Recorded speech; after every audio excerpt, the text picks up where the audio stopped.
திருப்பதி பெருமாள் கோவிலில் நாளைக்கு அதாவது வெள்ளிக்கிழமை 22 ஆகஸ்ட் 2025 அன்னைக்கு எஸ்எஸ்டி என சொல்லப்படும் பொது தரிசன டோக்கன் பார்த்தீங்கன்னா 11,000 டோக்கன் அவைலபிள். இந்த டோக்கன் வாங்கிட்டீங்கன்னா நீங்கள் நாளைக்கு மதியம் 12 மணிலிருந்து ராத்திரி 10 மணிக்குள்ள தரிசனம் பண்ணிடலாம். இந்த டோக்கன் பார்த்தீங்கன்னா திருமலையில் கொடுக்கறது இல்லை, நீங்கள் கீழே திருப்பதியில் தான் வாங்க வேண்டியிருக்கும். திருப்பதியில் பார்த்தீங்கன்னா ஸ்ரீனிவாசம் காம்ப்ளெக்ஸ், விஷ்ணு நிவாசம் காம்ப்ளெக்ஸ், பூதேவி காம்ப்ளெக்ஸ்ன்ட்டு இந்த 3 காம்ப்ளெக்ஸில் இந்த டோக்கன்ஸ் இஷ்யூ பண்ணுறாங்க. நீங்கள் ஆதார் கார்டை எடுத்துகிட்டு போனீங்கன்னா உங்களுக்கு இந்த டோக்கனை ஃபஸ்ட் கம் ஃபஸ்ட் சர்வ்டு பேசிஸில் கொடுப்பாங்க. அந்த டோக்கன்லேயே தரிசனத்துக்கான நேரமும் பிரிண்ட் ஆகிருக்கும்.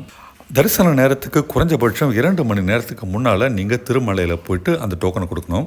ஸ்ரீவாரி மெட்டு வழியே நீங்கள் படியேறி தரிசனம் பண்ணணும்னா நாளைக்கு 2724 டோக்கன் அவைலபிளாக இருக்குது.